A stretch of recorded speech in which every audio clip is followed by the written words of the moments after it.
تاحیات نااہلی کا شکار سیاستدانوں کے لیے امید کی کرن۔ سینٹ نے عوامی نمائندوں کی تاحیات نااہلی کو 5 سال تک محدود کرنے کے بل کی منظوری دے دی۔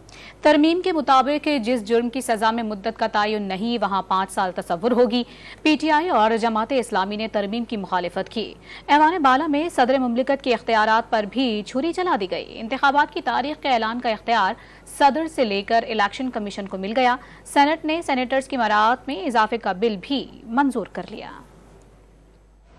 پارلیمنٹ نے صدر مملکت سے الیکشن کی تاریخ دینے کا اختیار واپس لے لیا۔ ملک میں عام انتخابات کی تاریخ کا اعلان اب صدر مملکت کے بجائے الیکشن کمیشن کرے گا۔ الیکشن کمیشن انتخابی پروگرام میں ترمیم بھی کر سکے گا۔ سینٹ میں سینیٹر شہادت عوان کی جانب سے پیش الیکشن ایکٹ 2017 کا ترمیمی بل کثرت رائے سے منظور کر لیا۔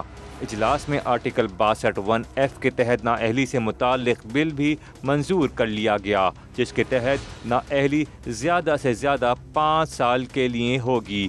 بل میں کہا گیا کہ آئین میں جس سزا کی مدت متعین نہیں، اس میں نااہلی 5 برس سے زیادہ نہیں ہوگی۔ پی ٹی آئی اور جماعت اسلامی نے الیکشن ایکٹ میں ترمیم کی مخالفت کی۔ قائد حزب اختلاف ڈاکٹر شہزاد وسیم نے کہا کہ کسی فرد سے متعلق قانون سازی اچھی قانون سازی میں شمار نہیں ہوتی۔ جماعت اسلامی کے سینیٹر مشتاق احمد نے ترامیم کی مخالفت کرتے ہوئے کہا کہ آج آپ 5 سال تک کی نااہلی لا رہے ہیں، کل اس کو گھٹا کر 1 سال کر دیں گے۔ سینٹ اجلاس میں قائد ایوان، اپوزیشن لیڈر اور اراکین کی مراعات میں اضافے کا بل بھی منظور کر لیا گیا۔